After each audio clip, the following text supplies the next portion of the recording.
Now we can add controllers. So inside control folder, I'm going to add a controller. I'm going to select the API controller, this one, and I am using controller with the entity framework, because this option will automatically create some code for you. So we can edit that code. Just click add, select the model you want to use. For our case, user, and the DB context is demo DB context. Controller name will be users control. Click add, and this will take some time. It will eventually create all the methods. So our controller is created. You can see here we have get method, post method, and put and delete. Let us have a closer look. Private read-only demo DB context. We are creating a demo DB context object. By the way, it is coming from the program class. When the time we register our DB context here, it will supply the DB context object for our controllers. So basically it's a constructor injection. You can see here we get the object when the this controller is loaded. Now we can go to different methods available. So we have different methods here. User access. Let me delete all this first. I will be keeping minimum methods. So get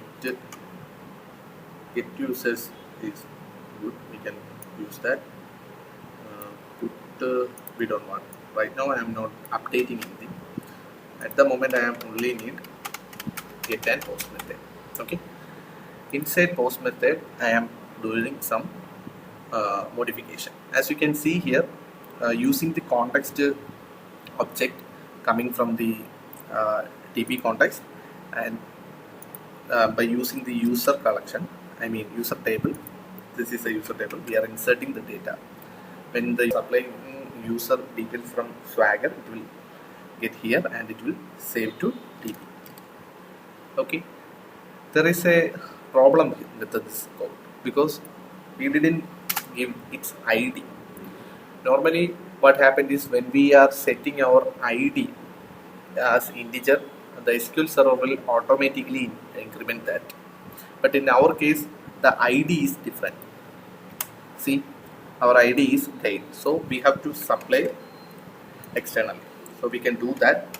Just user will be our object, and ID, for ID I will be creating a guide new guide. This will create a new guide property. Now we can run our project. Before doing that, I am going to remove this and I will be returning it as an OK result. Okay. Now user will be here. After inserting, we will return user details. Now we can run our project. Here you can see we have two API methods like get and post. I am going to use the post method first. Let us try it out. ID we can leave it because we are supplying from inside. Let us give some name. User Vishnu, and the middle name will be Kumar. Last name will be PS. Let's execute this one. We get a 200 response, which is good. The data has inserted. We can check by using the SQL Server Explorer.